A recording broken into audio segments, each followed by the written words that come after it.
شيء إلا يسبح بحمده ولكن لا تفقهون تسبيحهم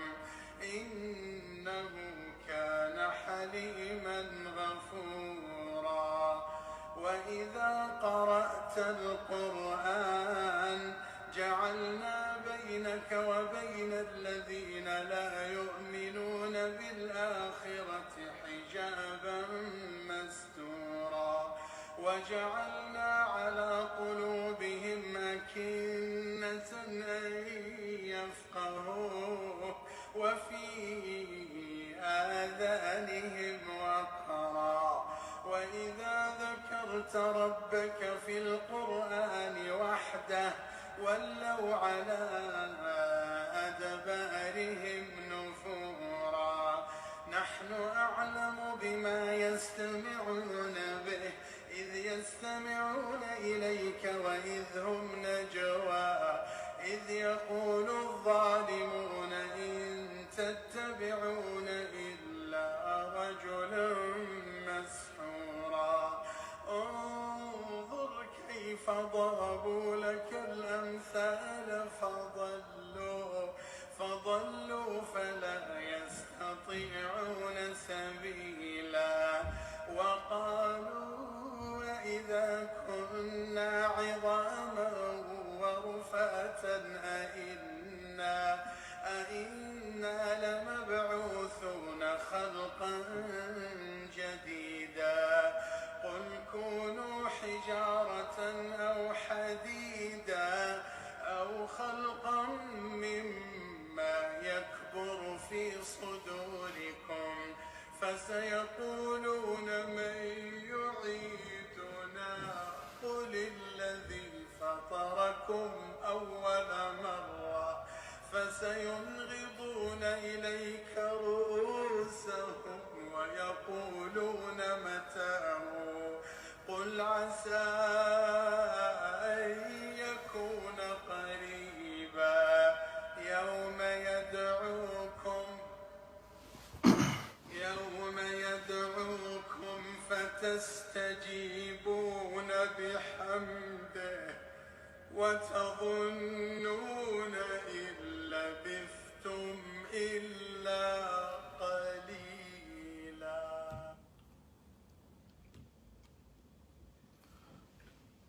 أعوذ بالله من الشيطان الرجيم. بسم الله الرحمن الرحيم.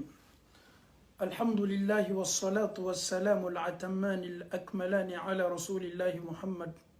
صلى الله عليه وسلم. رب اشرح لي صدري ويسر لي أمري واحلل عقدة من لساني يفقه قولي. اللهم لا علم لنا إلا ما علمتنا إنك أنت العليم الحكيم. السلام عليكم ورحمة الله وبركاته. أنفو أني أنبو. Chers parents, chers frères et sœurs en Allah subhanahu wa ta'ala, nous avons une histoire aujourd'hui qui n'a rien à voir avec les autres histoires. Bi kibaroya dobe ambulo ni kibaroya ni kisa tawte kelenye ni kisa makabani mbaye lameninkalaw ana fola ni kisa kakanka neni au bla tagasili belebele bonda kononana kadaka adamaden kanyana mayala ala ka lolunda neni etlo kakan kata kalanso neni edusukun kakan kata kalanso neni enya annuni anda kakan kata kalanso afawu ani ambaw ni nyam muso doye ni muso ye latigeke ni muso fatula ni muso sala. C'est tout à fait normal ni kilingili nam bebe sa am besa tole iki so ebesa emi so ebesa saya kunin keto mais saya keto ka anto sawran li halala mina wode kagbele na be ni muso ba min kela adew ana sinyo muso olu bela kafoni nana subundala komi an yɛrɛ silamaw fɛ a bɛ kɛ cogo min ninnu fana ye silama ye ni saya kɛla so min kɔnɔ sigiɲɔgɔnw dukɔnɔmɔgɔw i lɔnbagaw ninnu bɛɛ la k'a fɔ ni bɛna subonda la ka na maa min ni latigɛ kɛla o ma ka na o ɲaji tiɲɛ ka na o bɛ jɔrɔ ni tɔɔrɔya min b'o kan ka na dɔ b'o ka tɔɔrɔya la ni muso ba min kɛla denw fani bɛ so kɔnɔ denw bɛ kan ka kasi o sigini b'o bamuso banbagatɔ kɔrɔ min kabako bonyana n'a bɛɛ ye ni musokɔrɔba a tɛ k'a fɔ ko mɔgɔba le tun bɛ k'a faribankun ka bon walama puwa le tun b'a la mɔgɔ min ka kan muso min ka kan ka na suko yɔrɔ muso bɛ kan ka na muso se min kɛla so kɔnɔ min barala muso la a sina ka denw sigi ni ye o kɛni bɛ ka o ba lamini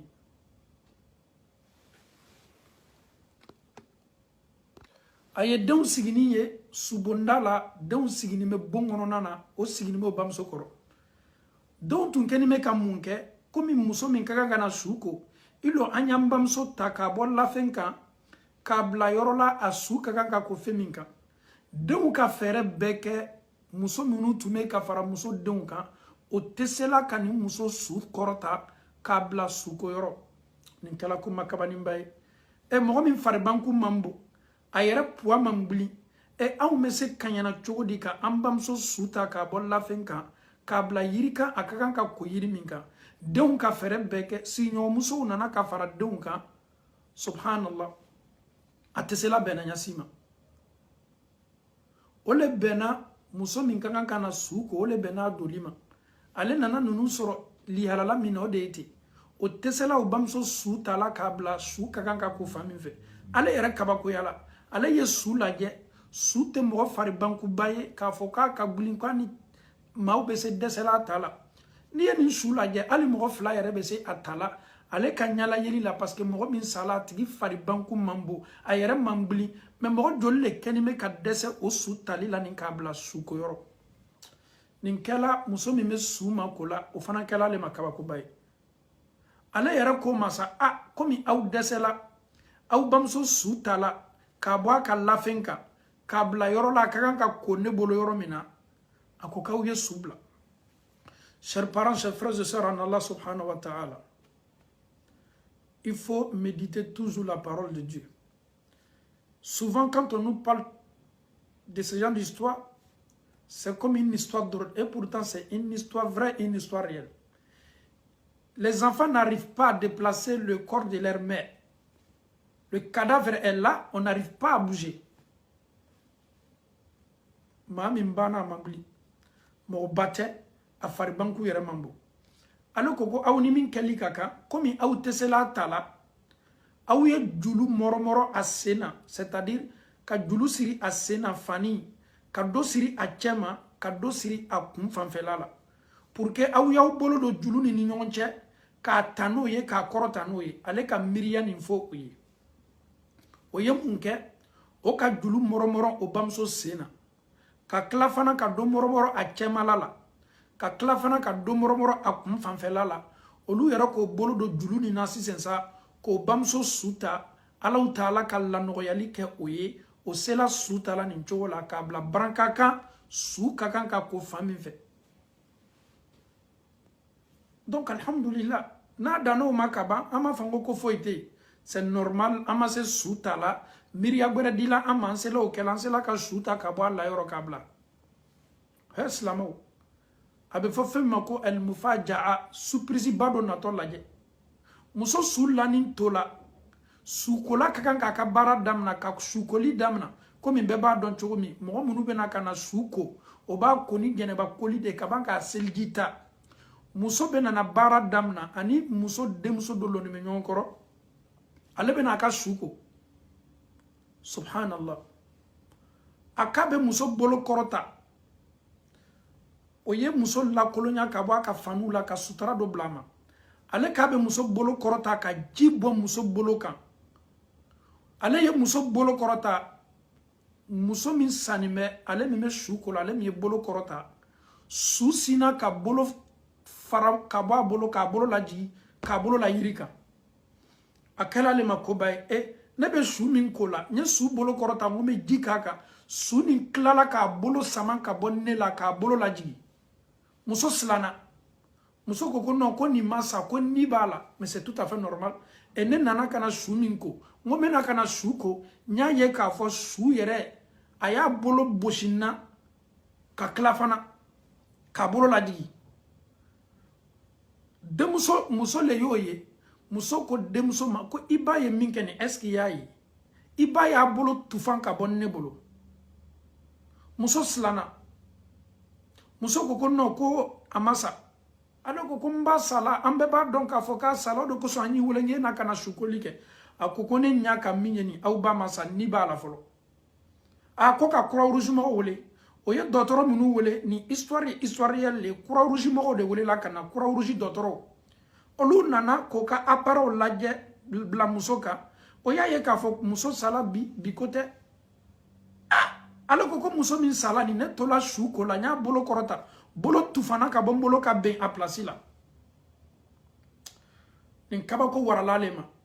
donc comme dɔgɔtɔrɔ nana ka na lajɛli kɛ dɔgɔtɔrɔ y'a reconfirmer k'a fɔ ko banbagatɔ sala sika foyi t'a la ale yɛrɛ de y'a dɔn k'a fɔ tuɲa na a sala ale ɲa kɔni ka min a m'a ye suko la dɛ a ɲa y'a yele dɔgɔtɔrɔ tagala muso ko su denmuso ma banbagatɔ denmuso ma ko n ye fɛ y'a fɔ n ye o aw ba de ye ten wa ko yala aw ba nin tun bɛ baara sugu jumɛn kɛ denmuso ko ele ya baara ye min ye i nana le ka na anw ba su ko mais ɲaɲinini ni maɲiningali i ka baara t'o ye subhanallah ka sɔrɔ sukola ka maɲiningali tun bɛ kɛla kɔrɔbɔrɔ le kosɔn a ko muso denmuso ye n'i m'a fɔ ne ye tuma dɔ ko dɔw bɛ se fɔ la a bɛ kɛ sababu ye ka hakili di mɔgɔw ma a bɛ maaw bila taasili la a bɛ maaw bila ala ɲɛsiranya la a yɛrɛ fana bɛ kɛ sababu ye anw fana bɛ se duwawu kɛla aw ba ye i jo a fɔ n ye i ba tun bɛ baara jumɛn de kɛ dis-moi qu'est-ce que ta maman faisait parce que su min bɛ ban ko k'ale ko su min bɛ ban ko ji ye k'ale kan anw do ka kan ka ko le ka an seniya ka segi ka taa alaw taala ma k'an kasaki ka taa n'a ye denmuso y'a ye k'a fɔ tuɲa na fo ale ye a bamuso ka lihalala fɔli muso ye muso min kɛlen bɛ k'a ba su ko subhanallah an faw ni an baw bi walagada min bɛ an bolo an sela bonda le la ten denmuso ko sukola ma muso min kɛlen bɛ k'a ba su ko ko n bamuso fo ni an k'a wuya la seli wallahi seli b'a doni na le hali su seli a tɛ ɲinɛ n'o kɔ seli farida 5 a ma tolo la longelesi bato an ba ma tolo bato la dɛ min fana ye sundo ye ni ye an bamuso ye sundo fana ma tolo la hali nafila sundo an bamuso ma tolo la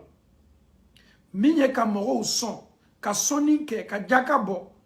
an bamuso fana maa min na tun bɛ ɲinɛ dɛ i bɛ bato yɔrɔ yɔrɔ fɔ an bamuso tun bɛ nin kelen-kelenna bɛɛ la ka fɔ nin kɛ mais yɔrɔ kelen bɛ yen ko dɔ tun bɛ an bamuso doni na an bamuso tun tɛ nin jate a yɛrɛ nin tun t'a ɲinɛ koba ye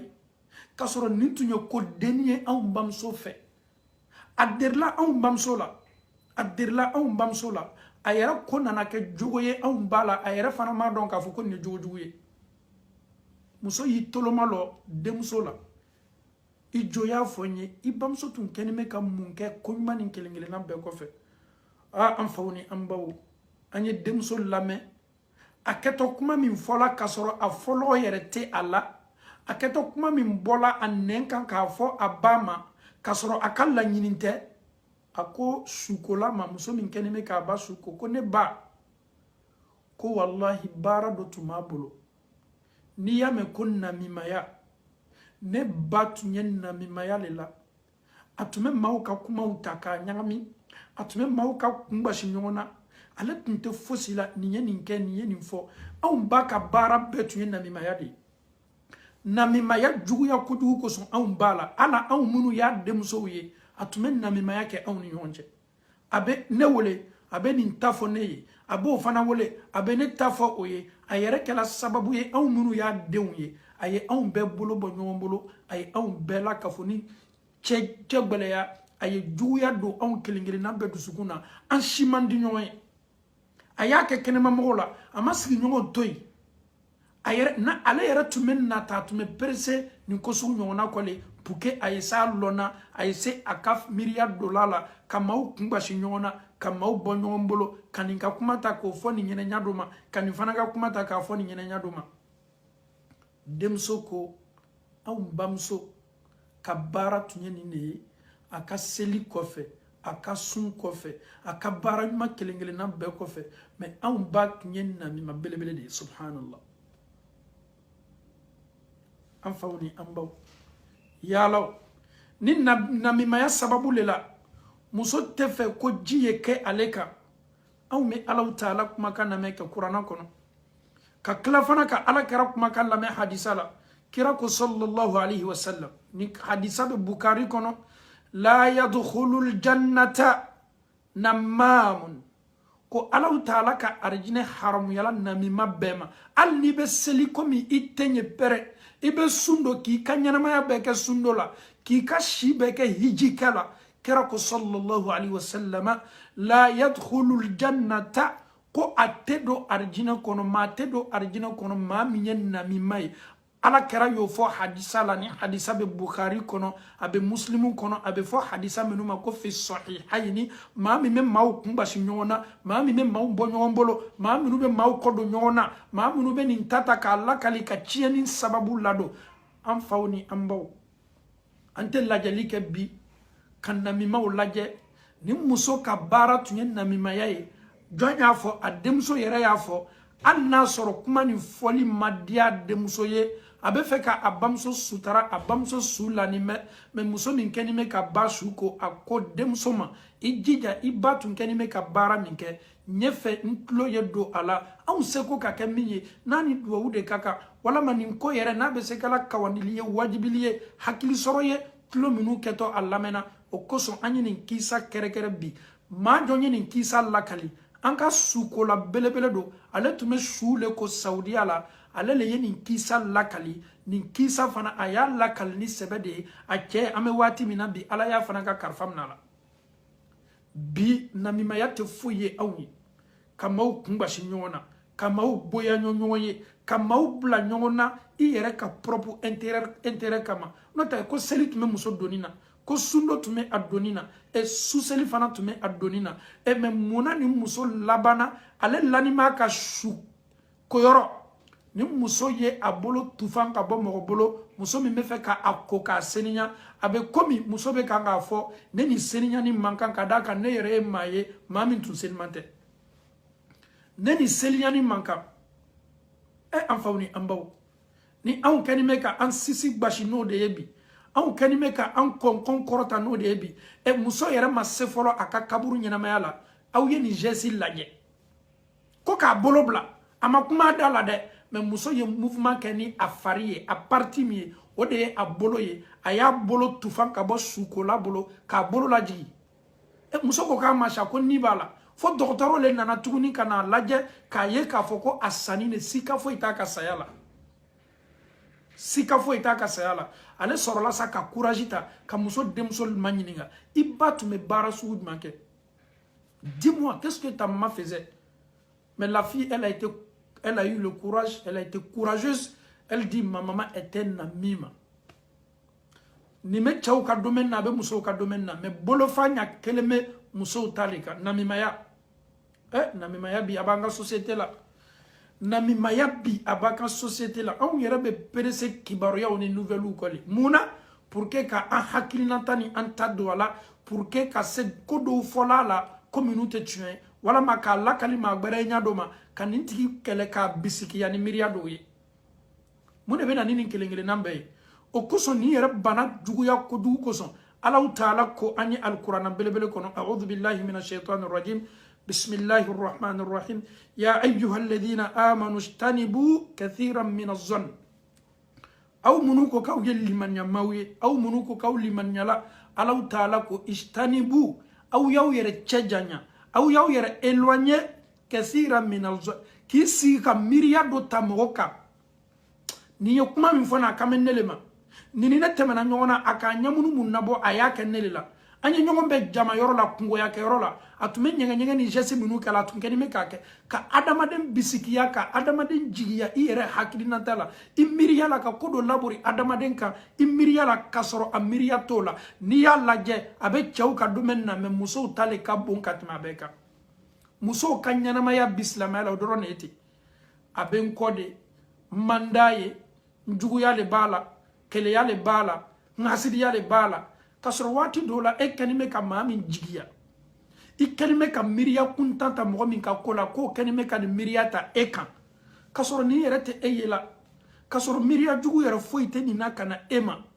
mais e kɔni kɛnime k'a bisigiya e kɔni kɛnime k'a jigiya i yɛrɛ hakili la k'a fɔ k'a kɛnime ka nin miiriya le ta Alahu Taala ko istanibu aw y'aw yɛrɛ cɛ janya aw y'a bolo kan aw y'a dabila aw kana nin miiriya sugu ta ɲɔgɔn na Alahu Taala ko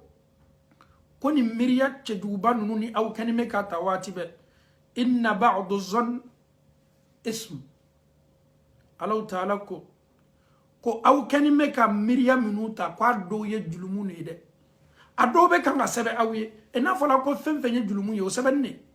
ja mɔgɔ bɛ mɔgɔ bisikiya n'i m'a dabila n'a cayala i donni na Alahu Taala ko bisikiya dɔw bɛ julumu de dɛ n'a fɔla ko julumu de hali n'i m'a fɔ i da i julumu bɛ sɛbɛn subhanallah anw ye communauté de ye ko ni an ye miiriya dɔ ta hali n'a m'a wale ni miiriya jugu le ko julumu tɛ sɛbɛn mais min ye miiriya jugu ta ni ye adamaden ka ko la e de b'a bisikiyala waati bɛɛ n'i y'a ye waati waati a bɛ nana se bonda kɔnɔ f'i yɛrɛ bɛ tila k'a fɔ i da la maaw ye nin cɛ nin ne ka komanda ye nin muso nin ne ka komanda ye ninnu ne yɛrɛ ka komando ye f'i bɛ na ka na a wale bɔ i da k'a fɔ i b'i yɛrɛ sɔrɔ julumu bonda kɔnɔ dɛ i b'i yɛrɛ sɔrɔ julumu bonda kɔnɔ duniyalatigɛ ye nin cogo de ye duniyalatigɛ ye nin cogo de ye bisikiyaliba Alahu Taala ko a bɛ aw na don julumu bonda kɔnɔ Alahu Taala ko wala tahassasu wala yaktab ba'dukum ba'da aw ye fara ɲɔgɔn kan ko ɲɛɲini na aw ye fara ɲɔgɔn fɛsɛfɛsɛ la parce que ko fo tɛ se na ni namimaya ye fo nin i lɔ y'a koɲa ɲɛɲini i lɔ y'a koɲa fɛsɛfɛsɛ i lɔ ye espionnage kɛ ka a koɲa lajɛ parce que ko bɛ don espionnage bonda kɔnɔ o de bɛ na ni jigiyali ye Ala ko k'an y'a dabila Alahu Taala banna ko di wala yaktab ba'dukum ba'da aw fana kana ɲɔgɔn kɔrɔfɔ aw kana ɲɔgɔn kɔrɔfɔ Alahu Taala ko aw kana fɛn fɔ ɲɔgɔn ma fɛn minnu tɛ koɲumanw ye ayuhibbu ahadukum aw dɔla kelen bɛ sɔn wa an ya'kula lahma akhihi mayta aw dɔla kelen bɛ se diyana cogo di ka se k'i balima sogo domu a sanni kɔ an ya'kula lahma akhihi mayta fakarihtumuhu n'a fɔla k'i ni balima sɔrɔ i kɔrɔmuso i balimacɛ i tericɛ i lɔnbaga su lani sɔrɔ k'i y'a sogobu dɔ tigɛ a la k'a jeni k'a domu o ko sugu ka bɔ i ye cogo min fakarihtumuhu aw y'o baara kɔn cogo min na cɔ aw y'a dɔn k'a fɔ ko ka aw maaɲɔgɔn kɔrɔfɔ ka kuma cɛjugu fɔ aw maaɲɔgɔn ma aw y'a dɔn k'a fɔ ko aw kɛni bɛ ka mɔgɔ sogodomu cɛjuguya aw yɛrɛ kunna cogo min aw kɛni bɛ k'a goya aw yɛrɛ ye cogo min aw y'a dɔn k'a fɔ ko ka adamaden namimaya maaw ni ɲɔgɔn cɛ bisikiliyali ka maaw kɔrɔfɔ ninnu laban bɛɛ bɛ don nin bonda le kɔnɔ an faw ni an baw n'a fɔla ko namima tɛ don arijinɛ kɔnɔ e ɲɛna k'a fɔ k'i ka seli n'i ka su n'i ka hiji n'i ka jaka k'o ka ɲi sika foyi t'o la ala ma na seli ni su ni hiji ɲɛna mais bana damadamaw bɛ yen n'olu b'a kɔnɔna na nin baara ɲuman minnu kɛl'i bolo ni bana fitinin bɛ kɛ sababu ye k'i ka baara nin bɛɛ la ka fɔ ni labɛn kiyama lo a b'i ka baara nin bɛɛ tiɲɛ a b'i ka baara nin bɛɛ kɛ haba an manthura ye k'a kɛ kiyama do i ka baara bɛ yɛrɛ la Alahu Taala bɛ tila k'i ka baara nin kɛ gbangbanw ni poussièrew ye k'a lata an faw ni an baw an bɛ segin ka na namimaya ma namimaya yɛrɛ ye mun ye i namima a bɛ fɔ namima de ma ko ka adamadenw kunbasi ɲɔgɔn na a bɛ fɔ namima de ma ka adamadenw bɔ ɲɔgɔn bolo a bɛ fɔ namima de ma ka adamadenw kunna k'a gbasi ɲɔgɔn na a bɛ fɔ namima de ma ka maaw lasu ɲɔgɔn kama a bɛ fɔ namima de ma ka dusukun lamuruti ɲɔgɔn kama a bɛ fɔ namima de ma ko maa jugu min bɛ maaw ni ɲɔgɔn cɛ n'a kɛni bɛ ka jamaw bolo bɔ ɲɔgɔn bolo kira ko sallallahu alaihi wa sallama la yadkhulul jannata ko a tɛ don arijinɛ kɔnɔ doli tɛ kɛ arijinɛ kɔnɔ jɔn namima la donc an bɛ Alahu Taala dali nin bana cɛjugu nin bana kuntan nin bana min bɛ kɛ sababu ye i tɛ don arijinɛ kɔnɔ kira de y'a fɔ dɛ Bukhari kɔnɔ Muslim kɔnɔ n'a bana fɔla k'a b'i donni na seli b'e bolo su b'e bolo jaka b'e bolo hiji b'e bolo ko nin baara fitinin nin ni e jɔnnen b'a la ko nin baara bɛ e bali doli la arijinɛ kɔnɔ don ma ne baw ani ne faw i kuloma lɔ nin na kosɛbɛ k'i kulo dayɛlɛ ka dusukun dayɛlɛ ka namimaya bɔ i ka baara la silamɛw n'i ye ko dɔ ye société la ko bɛnta tɛ e b'a dénoncer e bɛ maaw wele ka maaw n'o hakili yira ɲɔgɔn na mais il faut pas être un namim. Quelle est la différence entre un namim et un hypocrite en islam? Différence belebelebe ni fila ni ɲɔgɔn cɛ. Namima ye maa ye o ni munafiku fana tɛ don bonda kelen kɔnɔ mais waati dɔw la namima bɛ se ka munafiku ka jogo sɔrɔ a yɛrɛ la. Namima o ye mun ye munafiku ye mun ye? Munafiku ye maa de ye ale dusukun a n'ale nɛnkun o fila bɛ fɔ ɲɔgɔn kɔ kɛwali la. N'a y'a f'i ma k'i ka di n ye a dusukun na i man di n ye o juguya bɛ ale kɔnɔ. N'a ko i ma dusukun na i ka di n ye a nɛnkun ko tiɲɛ t'a la. Donc ale kumakan a n'a dusukun ta olu tɛ kelen ye a bɛ fɔ de ma ko munafiku. N'a ko an bɛɛ ye kelen an bɛɛ ye silama an bɛɛ ni bɔli ka kan a b'o fɔ a nɛnkun na mais a dusukun fini bɛ ka tɛmɛ farawuna dusukun ni shetana dusukun kan a bɛ fɔ de ma ko munafiku. Ale bɛ min fɔ a n'ale bɛ min kɛ o tɛ kelen ye ale bɛ min yira mɔgɔw la image min yira mɔgɔw la a n'ale yɛrɛ bɛ cogo min na o tɛ kelen ye donc a bɛ fɔ de ma ko munafiku. O lɔnni bɛ an bolo kira yɛrɛ ye tɔgɔmasere caman ko fɔ o la n'a bɛ baro a bɛ nkalon tigɛ wuyafɔla belebele don n'a fana ye layiru ta a b'a bɔrɔtɔ n'i y'i ka lanatiya d'a ma i t'a sɔrɔ a ɲɛ ma a fana kira y'o o ka jogo bɔrɔ ko fɔ an ye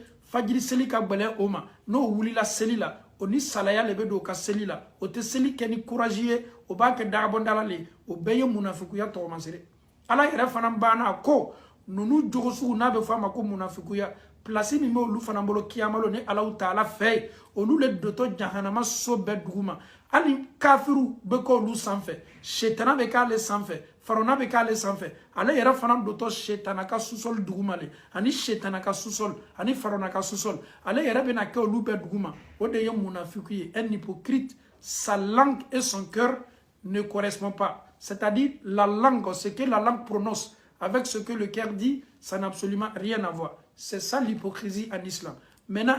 namima, oye jonye, mami yere ka bara, ale taye mouye, abe nin talame, kata la kali nyagberema, abe nin fana talame, kata la kali nyagberema, kumala suru nyambolo manka bamana kana, unko kana, ode ye mami me mao kumbashi nyona. Abe fo dema, parce que muso mafle, muso demuso ko an anw yɛrɛ min y'a denmuso ye a kɛla sababu ye ka namimaya cori anw ni ɲɔgɔn cɛ nin bonda kɔnɔ a tɛ kɛ munafiku ye dɛ mais parce que a kɛla ɲaɲa a b'a yira denw bɛɛ la le k'a fɔ ka d'a ye donc o diyaɲa de bɛ to ale la a bɛ den dɔ wele a bɛ nin fɔ a ye a bɛ den dɔ fana wele a bɛ nin fɔ a ye a bɛ na kɛ sababu ye denw bɛ taa se niveau la denw bɛ bɔ ɲɔgɔn bolo o tɛ ji kɛ ɲɔgɔn bolo la bamuso y'o lamonte ɲɔgɔn kama a ye denw yɛrɛ kunbasi ɲɔgɔn na a ye denw bonya ɲɔgɔn ye a ye denw ka ko bɛɛ la ka fɔ ni lɔgɔ bɔ ɲɔgɔn na donc ni nin baara bɛ maa min doni na i kɛla ba ye wa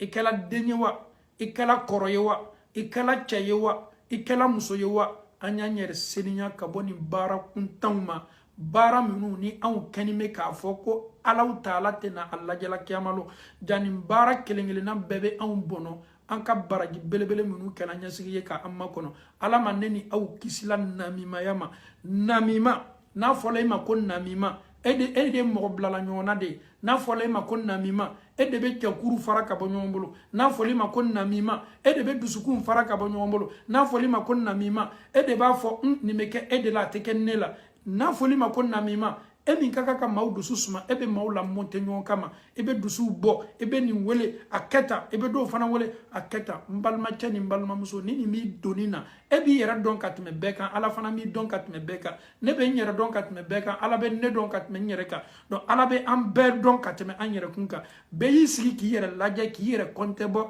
karamɔgɔ tɛ maa tɔw fɔ dɛ mais bɛɛ sigi ka kan k'i yɛrɛ mafilɛ ka miiri i yɛrɛ ma wajibili min kɛla nin est ce que ne sɔn tɛ nin na wa est-ce que ne yɛrɛ do tɛ nin ye wa n'i banna dɔnna k'a fɔ tuma dɔ nin bɛ se kɛla i jogo n'i sɔn ye i yɛrɛ bɔ a la joona n'o tɛ kiyama dɔn bɔnɔ belebele le kɛtɔ labɔrɔ la i kan an bɛ Alahu Taala dali k'a faamuyali ko nɔgɔya an bɛɛ la ka fɔ ni Alahu Taala bolo Ala m'o kɛla an faw ni an baw aw ye namimaya baara dɔ lajɛ a ka maa dɔ lase kunnanboya ma kira sallallahu alaihi wasallam a ka waati la nin ye cɛ dɔ ye atume sigini an ka ciden belebele silama tun tɛ dɛ atume na sigini kira ka n'a ka sahabaw ye k'o lamɛn sɔn même s'il n'est pas musulman souvent il vient seulement assister. Le monsieur il a beaucoup aimé le prophète malgré qu'il n'était pas musulman. Londo a eu réception de ke a fait a eu dumuni tubi a fana me fait Muhammadu n'a ka sahabaw ye na kana dumuni ka ka so kono ni bara ma bay ni bara abe an fait mais arabu fait ni bara fanga ka beaucoup sebe ni arabu be teriala comme kadaye tunya na be fait qui invité a fait aw ye na kana aw bolo do sumana ole kadi oluye abe ka an fait de mais olu fananta tunya na bolo fanya kilime arabu fait ka réception do ke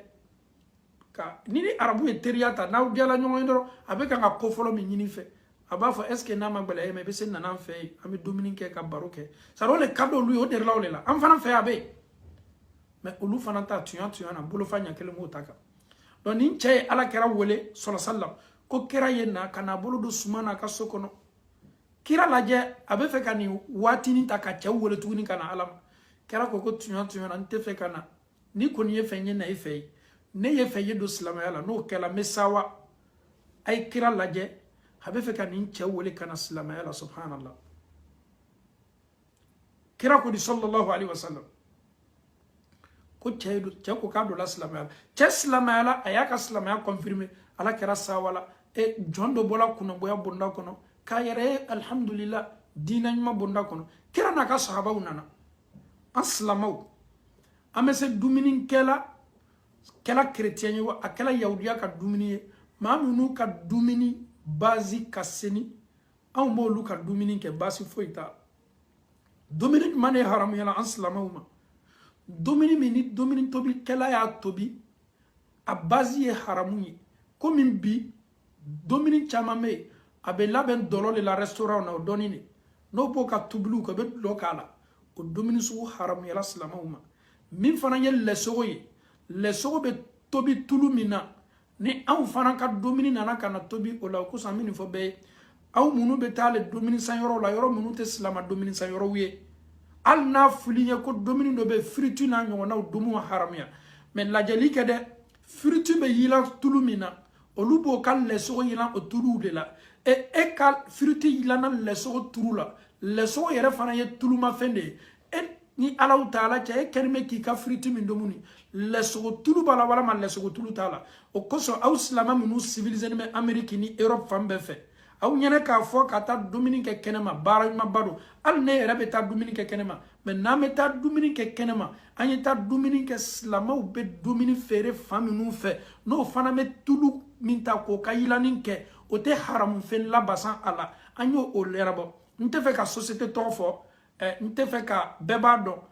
buru munu meta no be sogo bla chema na buru ni funu ni mete a magdo buru na nyona aw yaw yere korosi domini na yoro wula yoro munu te islama yoro wiye yoro munu be domini sugu be yila ka fo ko ne islama de ne be fruti tro ne sanye mais fruti be yila na tulu minaw ani leso be yila na tulu minaw tulu to lu bolo ka fo ko ni leso ka tuluye tulu to bolo ka fo ko ni fruti ka tuluye a chama na oba klante be yila tulu kele ne la e be fruti min domna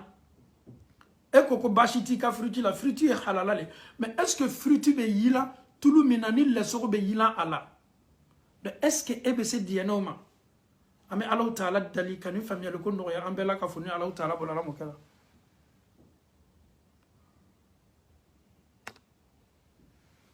ama Allah taala dali ka Allah taala die ka afamia le no ya ambela ka funi Allah taala bolala mokala am fawni ambaw ame segi kana donc nonu dominu sugu ni haramunte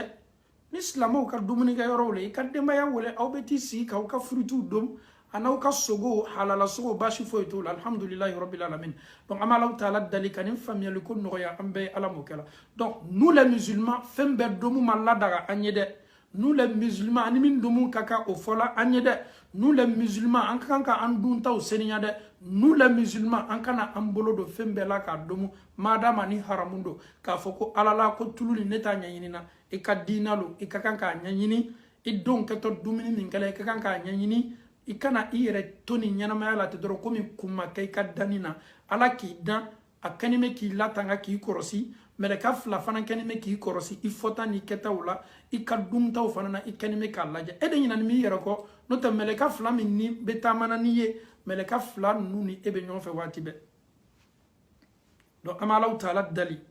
ka nin faamuyali ko di an bɛɛ la ka fɔ ni Ala m'o kɛra an b'a dɔn ye ɲininkali kɛ ko elle travaille ou bien an fa dɔn si tu travailles dans un endroit que ça soit McDo que ça soit un autre endroit madama n'i bɛ tulu tomini sugu ninnu yila k'a feere mɔgɔ ma lɛsogo le baara bɛ don nin bonda kɔnɔ walama e yɛrɛ bɛ tobili min kɛ cuisine na e bɛ dɔlɔ de labasan a la ka tobili kɛ o de ye olu ka loi ye o baara haramuyala silama bɛɛ ma fɛn fɛn sogodomu haramuyala o baara fana haramuyala mɛ baara McDo la wa mɛ baara duniya fan fan ni lɛsogodomu haramuyala dulɔ haramuyala e de bɛ dulɔ servi o yɔrɔ la e de bɛ lɛsogo servi o yɔrɔ la o baara fana haramuyala silamaya ma anw ka diinɛ tɛ deux poids deux mesures ye k'a fɔ ko non nin haramuyala i ma e bɛ se nin kɛla o tɛ anw ka diinɛ ye ni diinɛ ye fɛn fɛn aslu haramuya dɔlɔ min haramuyala dɔlɔ servili haramuyala dulɔ mamiliborili haramuyala dulɔ publicité kɛ haramuyala ka sigi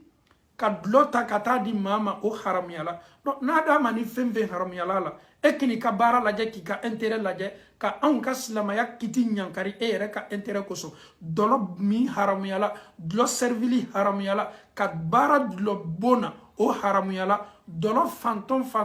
ni silama ni kɔntaki bɛ kɛnɛ o haramuyala mais yala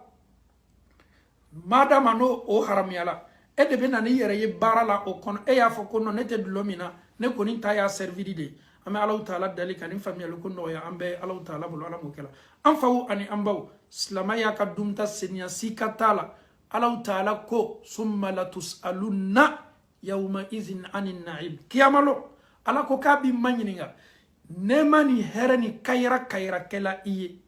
a dɔn k'a fɔ nɛɛma kayira hɛrɛ dagamu Ala ye hɛrɛ sama ka na i ma a ye nɛɛma k'i ye Ala ko k'a b'i ma ɲininka a bɛɛ la i ye fɛn fɛn la i nɛn kan i ye fɛn fɛn dumu i bɛ ma ɲininka i ka dunta bɛɛ la Ala ye hɛrɛ k'i ye i bɛ ma ɲininka a bɛɛ la ni Ala ye anw ma ɲininka kiyamalo daluya jumɛn bɛ anw bolo k'a fɔ Ala anw tun bɛ Amérique le anw tun bɛ Europe de anw tun bɛ Australie de o de y'a to anw tun bɛ fɛn bɛɛ dɔn anw ɲɛna k'a fɔ ko non ko foyi t'a la n fa ni n baw a dɔn k'a fɔ ko o tɛ daluya ye e bɛ se dalaminakɛla daluya min ye nin yɛrɛ kuma tɛ nin bɔ la o kosɔn silama maa d'a ma n'i yɛrɛ ka wari de b'i yɛrɛ kun an ye nin yɔrɔnin de lajɛ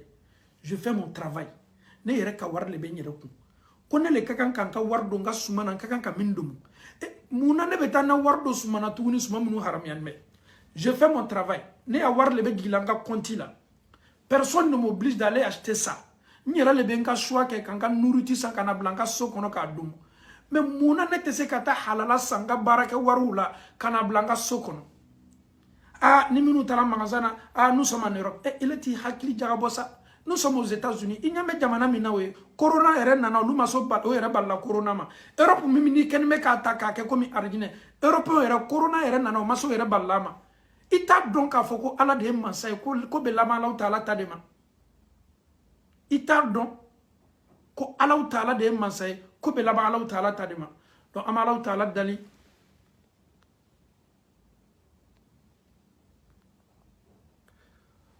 an bɛ Alahu taala dali ka nin yɔrɔnin faamuyali nɔgɔya an bɛɛ la k'a fɔ ni Alahu taala bolo Ala m'o kɛla i ka baara n'i tilali i ka baara la i ka halala baara kɛ n'i bɛ t'i ka supermarché la ka t'i ka sanni kɛ droit b'i bolo i ka droit ro i bɛ dumuniw lajɛ ne ni min sanni ka kan ne ni minnu sanni man kan ni lɛsogo labasani bɛ min na n b'o to yen n ma forcer o n yɛrɛ ka nafolo don donc an y'an dɔn k'a fɔ ko fɛn bɛɛ ko dɔw se b'i ye k'a kɛ mais an tɛ se ko bɛɛ kɛla dɛ kira k'i ma sallallahu alaihi wasallam ko duniya ni ko sijunul mu'min ka kaso don n'a bana fɔla ko anw ka kaso de ye duniya ye on est bloqué souvent ko dɔw bɛ a kɛlɛw bɛ an na a se bɛ an ye mais an tɛ se a kɛla parce que nin ye kaso ye anw ma an y'a kaso de silantanw bɛ se ja gwɛlɛyala ka ko dɔ kɛ anw tɛ se a kɛla il faut que nous nous maîtrisons anw n'olu tɛ kelen parce que n'i y'a bila i kunna k'a fɔ lui là il a fait ceci celle-là il a fait cela et puis fana i kana silama dɔw jogo lajɛ k'i ta kɛ parce que bɛɛ kɛlen bɛ ka nin kɛ i nɔ fana y'a kɛ c'est à dire bɛɛ donnen bɛ baara dɔ kɛli na e fɛ o baara ni kɛli ka kan donc an y'a dɔn k'a fɔ ko dumuni minnu bɛ kɛla an bolo an y'an ka dumuniw lajɛ ame dumunu san famunu fanyo laje daluyate an shibolo kiyamalo ala taala ka kiti keneka ka foko ala tubabulale ya tone yere yenina ala yere ko anyi kwa bena an lajara bi ka laje mamunu ka limaniya ke to senyana ama ala taala dali ka famiya li no ya ambe ala taala bulu ala mokela kira sallallahu alaihi wasallam annamin kala nin kedo la slamala kira naka sahaba ye invitation jabi ala me ko sabara o ko son adamade ini makana teriya ke mami mi la soutieni ma he adamade teru ka influence be nyoga influence korote ka foko fanga balani influence korote ka foko a na ye min fo e bole ke non influence ye ko ye aka aktube ki ka ko kelengli na bela nin kedo la slamala ka bo kafiri ala nin ke teri de le segina kana a teri chat me voyage la ako teri cha nyame ki do la slamala de nyame kiye muhammadu ka dina la bato de muna sona kaninke eye an ka dina toite akumana na teri cha ko no ko mado slamala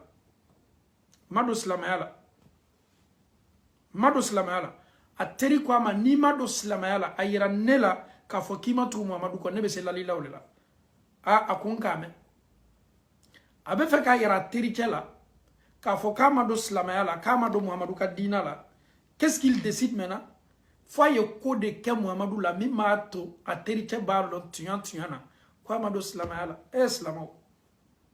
o ko son dunia la tigeni be tiri nyoma o ka ko de ni allah taala ki idan ayi be mauma mamunu te e kanyana maya guide ayi be groupe uma e yere le bi ka decision ni ka swata ayi be chemi na ko ki e ko ka comité ala slaka e be allah taala dita ayi be musomi kenime ki lasu ala sos la kame e kenime ka ala taala dita a donc a fo ki kanyana maya nyana i kanyana maya yi kanyana maya seninya i kanyana maya nyana nin chabe fe ka yara teriche la ka fo ko maliman ya muhammadu ma ni ne benani an ka ala kare sallallahu alaihi wasallam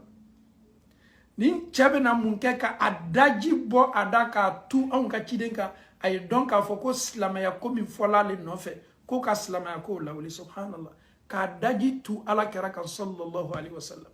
munyake ana teri kuntamentu menyofe munyake a teri ka influence bonyanaka munyake a teri a décourager limaniya min talabolo a teri a décourager ka baba awi ala taala kuma kana me qur'an sen namba kono ko mado na to kiyamalo kuma kan laje ya wailata ya laitani ko munyen ne soro ne ka gbalo ne ka halaki ne ka tachie ma muhammadu taka kenga misalie muna mato muhammadu ka tasla ko ni chabe ni misaki amalo muna ne mato muhammadu ka tasla ko bi an ka société ni an ka communauté fani menine la chers parents chers frères et sœurs en Allah nul ne doit te décourager de ce que tu fais pour Dieu nul ne doit te détourner des chemins de Allah subhanahu wa ta'ala quelle que soit l'influence de la personne quelle que soit la personne donc a fo ki kele ne be manyininga ikakiti la kiyamalo sika fo itala kiyamalo ikele pele be manyininga wallahi anfawni ambaw aw yeni chema fle aya yere ye fili belebele bonda kono ka be muma parce que atuna tirchek makanko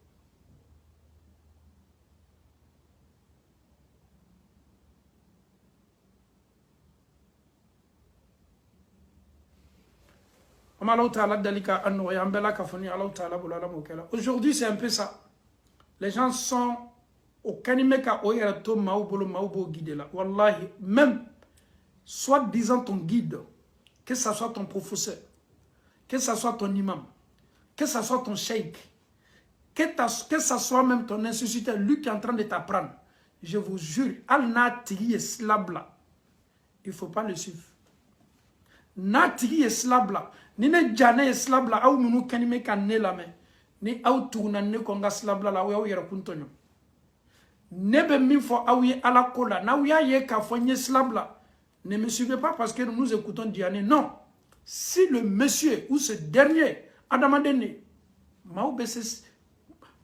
visualiser changer la bema ne le suivez pas ode abe fo de ma ko sunna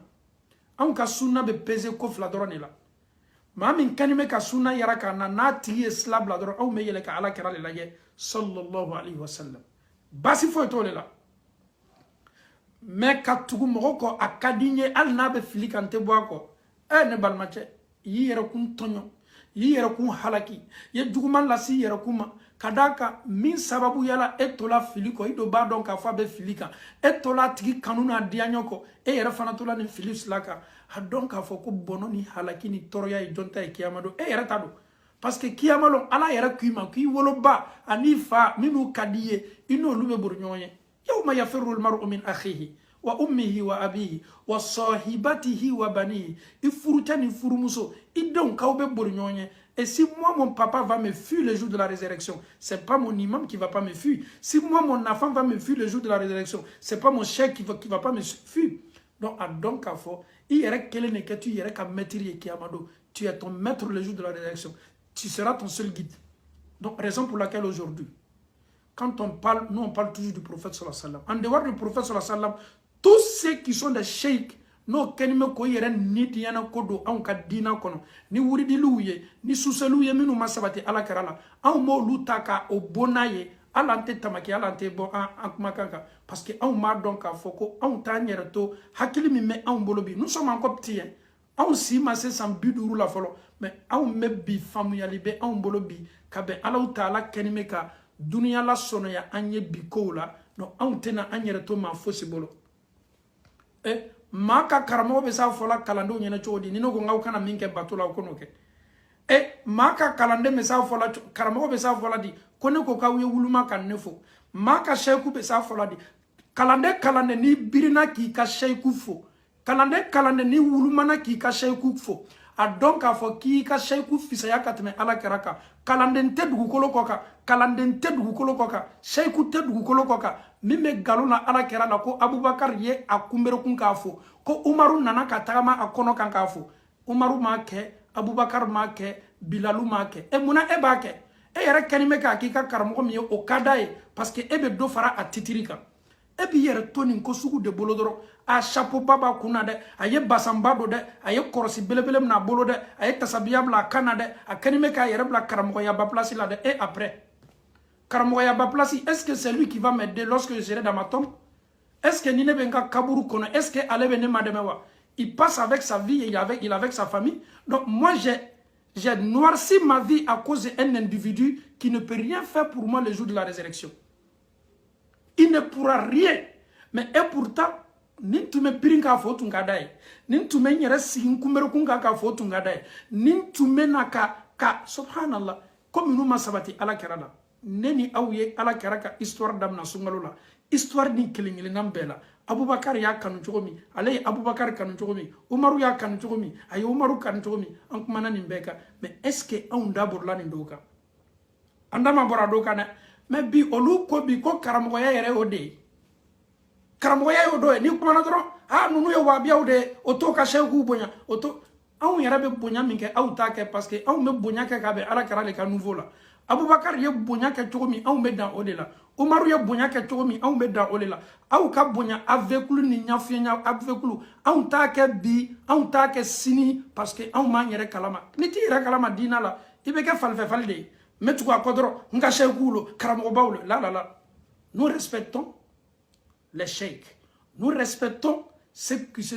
mamunu be sna alanya ka faro kalonika mais mamunu be die an ka flanga fo ya barabe o ba be cautionner on tese an yere tola olubolo an yere fana tanto bolo o ya donc à faut que nous sommes des anti-mensonges, nous sommes des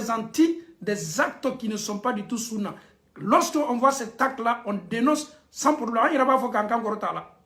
parce que si tu aimes tes parents, si tu aimes tes frères et sœurs en Allah, il faut les guider sur la voie du prophète obeseko ka kaburu nyanamaya keni here mimbonda kono abe fo do mako kaira.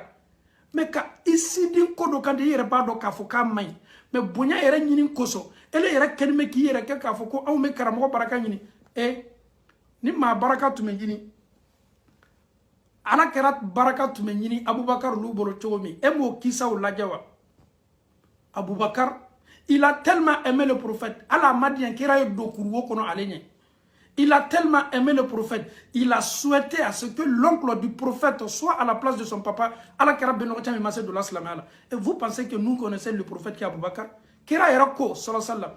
Mami kafsa ni beye, a mantou tchema ode Abou Bakar Sirki. Aya blafem bela kafoni. E Abubakar ma birinka ala kera fo ne lebe birinka efo e jonye nte birinka ifo bi nte birinka ifo sini anw yɛrɛ fana ka sunna la anw tɛ birinka maa fo anw ka sunna y'o de fɔ an ye nte sigi ka wuluma k'i fo parce que ne b'a kɛla e min ye ne b'a dɔn k'a fɔ a seku si tɛ courage ta k'a fɔ a ka kalandenw ye k'o y'a dabila parce qu'ils aiment ça o de ka d'o ye quoi n'o y'a kalandenw bɛ nin kɛ o fana bɛ titiri ta non c'est pas faisable on va pas le faire ni aw b'o de ta k'a fɔ ko anw tɛ an kalanfaw bonya ko anw tɛ seku bonya o ka di anw ye a bɛnna an ma an fana t'a kɛ e de ka fisa ou bien Abubakar de ka fisa e de ka fisa ou bien Umar de ka fisa olu ma sa fɔlɔ kɛra ko bɛ don arijinɛ kɔnɔ parce que o ye diina kɛ ka bɛn yɔrɔ de la ala kɛra y'a d'o ma bonda min kɔnɔ mais anw nana ka na diina ni de yɛlɛma k'a yɛlɛma k'a kɛ an yɛrɛ ta ye k'a kɛ an yɛrɛ diyanɛ miiriyaw ye k'an miiriyaw ta k'a cori a kɔnɔna na k'a fɔ ko ni kɛli le ka kan non non non non non c'est pas comme ça se passe bi inchallah nous avons des générations aujourd'hui qui va toujours combattre ces systèmes là ni Allah Ta'ala son ayo sikabo ayo là parce que follow ni ko sugu tume ke itendabla ba obini danga danga ni mabe danga ko de la komi ko kunta danga bimna aw meto kera de ko aw ko de ngo sunna na islam e aw meto de ko ama fo européen benyene ni mama ni be fe ka fo ya fo komi Abubakar ni kira u ñoo fo chomi ni mama be fe ka foli ke demsa minute me ala kara ka wati la Huzaifa lutu ye demsa ye o lutu tena ki birinka ala kara fo no ka demsania no ya yo bi jo ka fo ele ta ka ta nunu ka karamo do fo ki jo ka fo wallahi kalando be wuli ka tala i kan fo ki sa ta mi ñoma del ka laika demsa minute me ala kara ka wati la yo ka taruku laje o tun ka chani bana che kelen tun bɛ baara k'a fɛ a ba yɛrɛ y'a d'a ma anasi y'o lajɛ sala b'a lajɛ olu yɛrɛ tun b'a ka so kɔnɔ le y'olu lajɛ dɛ olu tun b'a fɔ cogo min e kala bɛ daminɛ i ka so kɔnɔ le n'an ka ɲɔgɔn ye f'an ye birin ka ɲɔgɔn fo wallahi ni dɔw yɛrɛ k'o ka seku a bɛ kɛ komi o ye don dugu kɔrɔ mais c'est quel l'islam qui nous enseigne ça c'est pas l'islam du prophète mais ça c'est nous anu yɛrɛ hakilinataw de ye nin labɛn ni kumana no ko bonyaw do ni kumana dɔrɔn ko hali muso n'i bɛna dumuni di cɛ ma e kana na ibiri ikson kan ka d'a ma dɛ bonya le an fɛ farafina mais silamaya ka baara tɛ dɛ i cɛ bonya hali n'a ma kɛ n'o sugu ye mɔgɔ b'i majigi fɛn kelen pe min ye anw fɛ o de ye Alahu Taala ye mɔgɔ b'i majigi masa kelen pe min ye anw fɛ o de ye Alahu Taala ye ale le ni majigi ka kan k'i biri ni yɛrɛ bɛ seli la anw bɛ ruku kɛ Ala de an bɛ sujudu kɛ Ala de anw yɛrɛ fana bɛ an majigi ma kelen pe min ye dugukolo kɔ kan Abubakar lui yɛrɛ majigi o de ye Umaru y'i majigi o de ye Alahu Taala ye moi je pose une question et je le mets en défi o bɛɛ bɛ lamɛnna n'o sela ka na ni hadisa kelen pe ye ko Abubakar delila ka na i kunbiri bun ala kɛra ye k'a fɔ n'i ye wuya la ala kɛra la fana ye t'i place labɛn jahanama kɔnɔ Abubakar m'a kɛ kira yɛrɛ tun tɛ sɔn a ma ala kɛra tun b'a yɛrɛ kalama e kan kɛ komi chrétienw ye Isa kɛ cogo min moi y'a fɔ hadisa la ko aw kana ne sama ka taa ne kɛ komi chrétienw ye Isa kɛ cogo min aw kana n'a fɔ ko ne Alahu Taala chrétienw ko ko Isa ye Alahu Taala den ye donc kira tun tɛ fɛ maaw y'a pousser ka taa bila place dɔ la ala m'a bila place min na donc sahabaw ye ala kɛra tanu ka ala kɛra bila bonda le kɔnɔ bonda min di ala yɛrɛ ye a ma kɛ dansago ye n ka damatɛmɛlen nɔfɛ bi dɔw ko Muhamadu danna ka bɔ Alahu Taala nɔrɔ la i bɛ silamɛw ye kabini san 30 san 40 kuma ni ne bɛ kɛla o bolo ka wajibili la Muhamadu mandi e ye ta valeur lo mɔgɔ min danna ka bɔ Alahu Taala nɔrɔ la ale yɛrɛ min bɛ nin fɔ la a ma dɔn k'a fɔ kuma min bɛ fɔ la bolo sababa t'a la c'est-à-dire ce qui est aujourd'hui bizarre aujourd'hui dans la communauté lui-même qui est en train de parler il ne sait pas ce qu'il dit lui-même qui veut défendre le prophète il ne sait pas comment on doit faire pour défendre le prophète c'est-à-dire ils ont tellement mélangé les musulmans c'est-à-dire qu'aslamo bo o hakili kanya bema on te pose la question parmi les disciples du prophète 100 saba qarni saba min kafsa ni wati be kira ka wati min tunguno la a fɔ hadisa kelen na bɔ ko sahabaw tun bɛ birin ka ɲɔgɔn fɔ olu ka fisa ni anw ye kira yɛrɛ koto ka fisa ni anw ye Alahu Taala yɛrɛ y'o kofɔ kuranɛ kɔnɔ nin baara ma kɛ olu ye mais munna anw bɛ fɛ k'o diyagoya an ka maaw kan c'est un peu ça La différence entre vous et nous, c'est ça. Nous, on dit c'est la sunna, on veut rester sur la voie du prophète sallallahu alayhi wa sallam, sans mélanger et sans essayer de modérer l'islam avec ce qu'on a vu au pays, au village. À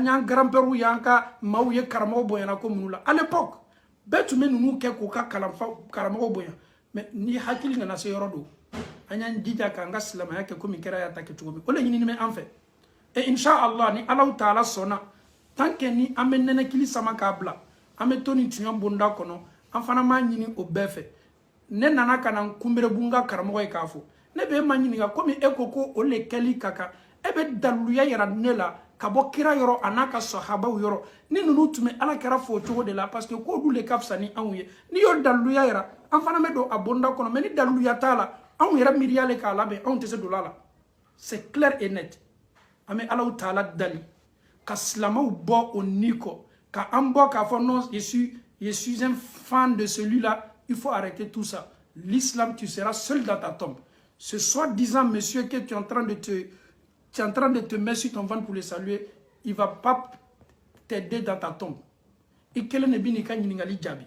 Kiamando, il fani babe bori inye. Non ni beslama yata kera tatola. Abe fode mako sunna. Sera tatu bolo minte sunna. Abeye filide. Sunna kele ne be kisi kiamando. Kera tume minka ni sahaba tume minka. Bolo fara nana sunna kofe. Ala kera ko sallallahu alaihi wasallam. Slamaya be fara kaka bolo fara bi orovla ni saba. Abebe tasma kono fo kelembe. Sahaba ya manyininga. Done kisi to. Kera ko nebe minka ninka sahaba. Donc ni an fana ko ngameto ala kera na ka sahaba utako. An dole bala wala ma un dotala. An do bala parce que an manyere kalama. An do bala parce que an manyere kalama. Souvent quand tu te vois dans la sunna, tu es tellement content parce que elle est bola filibara ou là. Ete kurana ube di nyoma ka kalankala eto ka yasi kalana ko eto ka tele saba saraka bola ko eto ka tele binan saraka bola ko e yara to ka flanga fo ya bara foi de la parce que e seniana ki yere bonima e ko ko menga dina ta sursula ne benga dina ta togola chemiya di awma e ko flado original wala ma photocopie original ni photocopie na fola ke do ta flala ni ka original ta bebe sababama ni kiamalo ni anko an tola kira de ko sallallahu sallam parce que kira ye minke an tolo de ko yo magninga anya ni fo abedigo la me o mana ni daluye saya ke la tele sabasara ka bo ibola na ye mi ibola na e karamo don fey abubakar de yaki ala karaka saya ko fewa tele sabasara ka bo i fa ka tele sabasara ka bo ke i bata ke e bola na ye mi karamo minu keneme ki wole kana ama ibe kanga tugo ko me itese courage tala ko magninga bara mino bidado ala kerama son ama akake walite akaso aba akake walite saya kofe tele sabasara kabo tele worofla saraka bo tele binan saraka bo nunu beye cinéma ou deye ça de ni cinématique jamana kono kotuni ye sigi kata nunu laje tu vas regarder cinéma. On te dit le prophète, il y a eu tellement de décès. Saya minkela ala keraka wati la akachani banashi.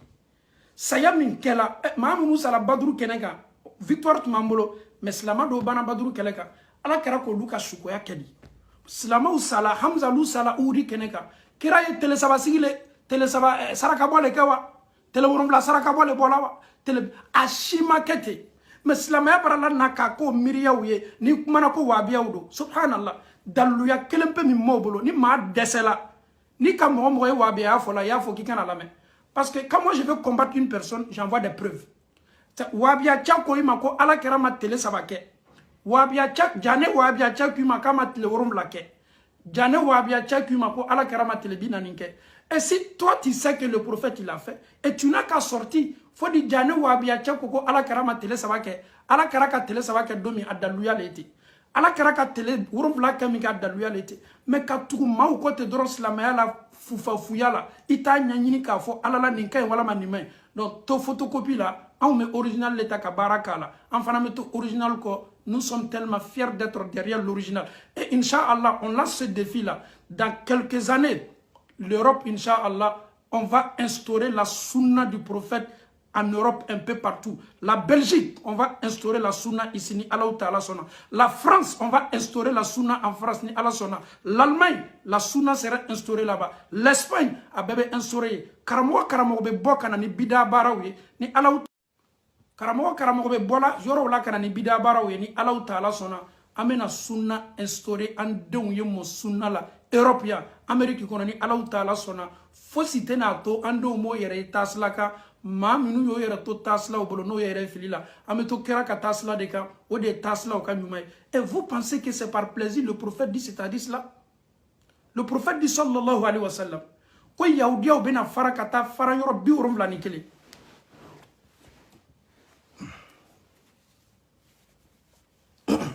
Ko yahudiya o bena tilan kata tilan yoro bi wolonwula ni kelen.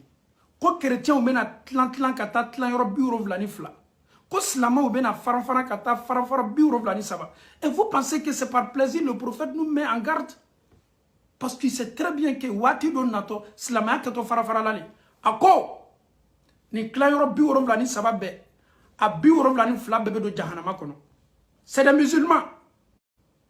Kelen pele do to arjina kono ko ye munye ne ya ke chogomi mi ya kete mamso be haketo Italie fana ame sunna instauré ni yoro kelengele nambela inshallah sunna amala do Europe abe sabati fana Europe mi yara ko kale te sunna ke amuso be sunna ta ale yere be klaka do wabiala ni Allahu Taala sona so kelengele nambela kafoni ama peke wabia doni parce que sarate on bolo ala meni Allahu Taala sona on ni daluya de be kuma bibe haklima di ni lutigi na muso sigila muso yere kenime ka laje ne chabe ko minana aba ni le ko me daluya tabolo mais ni mi foni kenime ka foni daluya le et ni muso e haklima ye muso ka kan ka don ka fo alhamdulillah akakan ka don ka fo ko ala ni kenime ka ngule ni ma islamo c'est un peu ça islamo na ce niveau de là a fo dondoni ma do ta famia mais ka yara bela ka fo ko sunna de beke jane o ame sunna ke minu bani mama make karamo munu be nana ni bolo tasla barawye ameni tasla be boy ka to sunna de mani Allahu Taala sona ame Allahu Taala tano bi ko sebe anka bolo faraw be fambe fe ani ala tano bay anka bolo faraw be Italie o be Espagne o be France o be Allemagne o be Angleterre o be fambe la ka foni fe donc la nyini yo deye parce que Angleterre o be inshallah ando bena sa be la kelengele mi me fo ambolo salone amita fo ka jamana ukono amita fo France amita fo Allemagne amita fo Espagne ni wabia ya kuma nincho ni wabia le tato komi prefu kelembele bobolo e ko ni mama loninke saboteli le kadae komi olube ataka ankele ni wabia kuma le ne yara fana ma fo nyere ma ngo jane wabia che pour que komi aw nyene ka fo ka digini me annale ole do kadine ye parce que ni ya fo ne ma ko nye wabia e abe komi kenime ka fo ne ma ko tuyana ele tuguni me ala kara ka tasla ko katmeneka. Donc, la famille ko no yambe ala mo kala. Et puis fana me secret do di awma. Me secret de di awma slamaw ni dina te ni baray. Un secret. Aw be mama kanime kan lame. Nyefe be yeni mble ka donina. Ni mo kuma. Ala mede. Kuye wabiya. Question kelempeta ka jabi. Ya foye. Wabiya ya kamuna do dina kono dina do te. Abdul Wahab anana kam ambla barad mana barado ta ayala meka yade kuma badete komi ko ne wabia chami na be fama ko Abdul Wahab akamuna do dina do te o question fole maintenant ele yere be banko lu fana nyininga aw ka shayku ka salatu do ta ko fo ka soro ala kirama fo aw ka shayku ko salatu do be ko nanya fo ko akafsa ni qur'ana isuata mais aw ka shayku ko ka ye wurudi lu nuke aw ka shayku ko kaw yesusel nu nuke yala aw ka memi mako wabia chew aw fana yena ni fendo ye parce que ne ni na mo sigila aw nyame bolo fara la o ka shayku o ka akidaw o ka konya obetanya mama bedo sans problème ne no te sigila parce que kuma kelen pedro ni ne sigila de bala dro ne bim no lela ni ko Abdul Wahab ne ba nyini fe Abdul Wahab ka ambla wuridelit mana Abdul Wahab ka ambla suselut mana Abdul Wahab ka ambla salatut man folila kira manyi ngala sallallahu alaihi wasallam ko salatu mani kafsani be akoko Allahumma salli ala Muhammad salatu ibrahimia mais oluka shayku ka salatu do doma no boka wajibili ko be salatu munu fa dam nana kira yak salatu te amabo ala kira yoro oluka shayku do le ya yesukola a olu yara be tugu suko kan ko ka barakala c'est ça la différence entre nous. C'est-à-dire nous sommes original les anouye donc ameto original les cas donc mamunudo ils n'ont pas de preuve ka tugu moko ka suko kanko. Est-ce que moi je suis intelligent? je dois suivre le prophète. Ses propos, ses dits, ce qui est écrit dans la liste, ce que Allah nous dit dans le Saint-Coran, on met tout au déco. Moi, Diane, je peux faire des rêves et je peux me chercher des disciples. Ok, ni un franc bolo faray. On ka dina kasene ni bela ka fonima. Donc, si on vous pose la question, que vous êtes Wahhabia, ayez le courage de demander à la personne qu'est-ce que Wahhabia a apporté dans la religion. Ah, Wahhabia le bomoshitoli. Ah, non, ko Wahhabia bo bomoshilato. Ah, ou ya fo yoko, ala kara koko ka yafa bomoshima. Non, ko Wahhabia le ko ka kursi kana teme senguruka. Ah, ou ya fo yoko, ala kara sallallahu alayhi wa sallam ka bara le tumoy. Ça dit, je la mets en défi. Mama be do fo Wahhabia ma kumate amashi. Kadam no ka shayku la fo ka kalande laba. No sela ka kuma la na ka foko Wahhabia ou ka kodo lado. Ou bien Wahhabia na ni kodo dina la kra ka kuma kote. Wallahi on met tout. Donc soyez fiers de ce nom-là. Nous sommes des Wahhabites. Nous sommes sunnites. On va rester derrière l'original. La falsification de la religion ne passera pas tant que nous sommes en vie. Et on va dénoncer ces pratiques-là que le prophète nous a mis en garde. Qu'est-ce qu'il nous dit? Le prophète dit sallallahu alayhi wa sallam que vous allez suivre. Abena tugu oko. Slama tugu ni mebi yaoudia oko. Slama tugu ni mebi nasara oko. Et moi slama do le ba fo an yebi ko fo ite 24 ni 30 là. Les soi-disant karamo. Mais ka fodron ko deme Allah Ta'ala bolo. Donc ama Allah Ta'ala dali ka dina familial ko noya anye. Message ni ma lasse o madi. Comme Wahhabia ko le kadi awye. Wahhabia werete aw jabi. Wahhabia olube progresser lale. Kuma do le bo dasise. Ko Wahhabia no nini. O ya kuma bode. Ça dit que les Wahhabia sont sales. Mouna parce que oluka sheikhu be basamba odola. Amen au détail di awma. Awka sheikhu be basamba odola. La différence entre vous les Wahhabia be balo o yere ka halala la. Awka sheikhu be muriya la. Kamaw kan na folo namara ka sigini tasabia ka be maw makogla. Awka sheikhu be barala olela. Wahhabia kasinu barasuma. Wahhabia te baraka maye. Wahhabia be duwa le kiye. Mais kasigi ka fo comme baraka oye. Et awka sheikhu amo bedon farafina oluka domaine be yode. Moriya. Non nana tubabula amo don. O te foi la tubabula moriya ko. Aw nyena ka fo moriya ware mi nube talaka do basana kasigi. Aw bolo aw nyena ka fo de seninya ye. Parce que Wahhabia o te basamba o do la comme aw. Aw yaw ka réflexion nous la je. Vous êtes des moris, vous êtes des marabouts. Aw te foi la maraboutage comme moye. Muso munu be meshi la ono olu be nyon fe. Aw bolo be muso bolo. Aw ka dina yere ketugo no woni ne ka be do fo Wahhabia ma. Non. Wahhabia chako ko aw tambolo di muso ma. Abe fo de ma ko sunna. Wahhabia chako muso munu la kolone aw no olu te ka fangale. Mais aw ka dina la o bela daga ni me muso munu be o la kolonlo mesu bo kuna. Aw no la basani me aw ka wajibili ka roto fo ye don eroko. Aw be se aw yere la dina ketugo mo ma chodi. Ka fo ko Wahhabia on connaît. Est-ce que vous êtes propre que moi? Moi, je ne parle même pas des Wahhabia, mais moi, je parle de moi. Donc, la différence, ce n'est pas l'accoutrement, c'est la crainte de Dieu. Les Wahhabia, ils ont la crainte de Dieu. Les Wahhabia, ils veulent rester derrière le prophète. Le prophète n'avait pas assez d'habits. Le prophète, subhanallah, regarde un peu, il était avec les disciples de Bilal. Vous trompez les gens, vous appelez les gens, Mimakunya Nigla, Mimakunya Ogla. Ate foi là, quoi. Ah oui, il y a la Europe. Moi, les Maoula, ou Maudon. Ah oui, il y a une Europe, il y a une foi là, mourir, quoi. Moi, nous faisons qu'on a fait mais ça va quoi le beto et redit nous. Elle qui bat toi, il m'a voir la ta ibama farafina il m'a demain. Et il fait au mima demain. Et Emma Karamo de Wole a edou ok eye. Ebe sinki ya warta kata di nous ma ko nana ka bo farafina obe sigi salon aka basamba do kana. Est-ce que e rebi yere kalama? Nous be se sabele nyanele maba. Nous yere be borla kana muso leta Europe ya ka sebe soro. Olu yere bo yere nyina ka bori kana Europe yere kana muso furu ka sebe soro. Et nous tu me se sebe di lo yere ma tu me sebe do yere ma ka bo no farafina. C'est des choses qui n'ont pas sa place. Ils sont en train de jouer avec vous. Maman nous yere le noni yere to la. Kadam no ka wajibili laban fa laban abe hadisu do ifude. Ça dit ni min kumana adam na fa laban abe hadisu do ifude. Ki sigi ki yere mato ki yere korota o drone ka doye. Ni min kumana dro be singa ka basan korota. Ni mi islamo anyi dina ke to mana. Nunu kana na au influencer, nunu kana na au bo a haklika. Anyi rafana me senga wajibili ni la se sunna almamuma. Naw ki manku galontigela nunu be kanga anga mau haklu boma. Ni aw mana ka dina lase liko nyumana ka silama wele kana Allah Ta'ala ka tasla nyumama nunu nyene ka foko ka galo me metigela obolo ano ka wuya ni galo ni nenni munu be kala obolo reso sociaux ka olu nyana ka fo ko wuya fo ni galon tige o nyana ka fo de cheyai cheya to ye kadaka ni yame ko che ni chebe kuma be kuma ni daluya de ni kuma fo nya be fo ni daluya ngonga kwa tele sabasara ka bo si tu veux me combattre yeni ta wajibili kaka tele worum la saraka bo tele bilan saraka bo ne jane ngo bidadu ngo kira make Abubakar make ni ekoko abelada ni be bokan attaquer ye bono makan ye. Donc Inch'Allah, le but, l'Angleterre,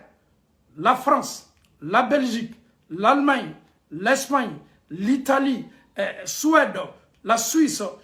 ni fan kelengelena bela kafoni amena sunna sene bombe kono ka kla ka dita ka arroser fa yere yirzume korota ame kla ka ansi afiri kono ka domini Allah Taala sona. On va pas laisser la chance à qui que ce soit pour venir égarer nos parents ici en Europe, pour venir nous mettre là quand baraka magbara wuli tuni kana on bla flis là ça ne va pas continuer là. Amala Taala dans la famille le koñ m'a dit ambe mala mokela. Donc dites à votre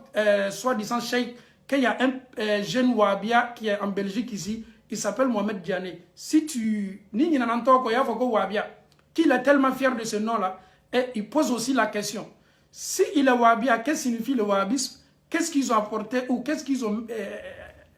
mis dans cette religion? Ka famille le m'a dit ambe mala mokela saboter le cadeau ye ka mauka kuma kan saboter taluya tobolo saboter li donc qui saboter li la Wahhabia udo ne ni tabolo ne ni tabolo e rete malo ya ki rete dambe ka tabolo ma kira mana ni tabolo mi kira ye sunna de kofo kwa le ka tabolo e sunna de donc e be si rete dambe la tabolo bara mama ka ala kira ka sunna to ka famille ko m'a dit ambe mala Taala bulala mokela la sunna sera toujours prêchée Inch'Allah bi madame na ambolo bi fanate na labana ambolo ame min fo oye devant eux oya donc à Foko il y a un jeune qui est rempli d'énergie devant eux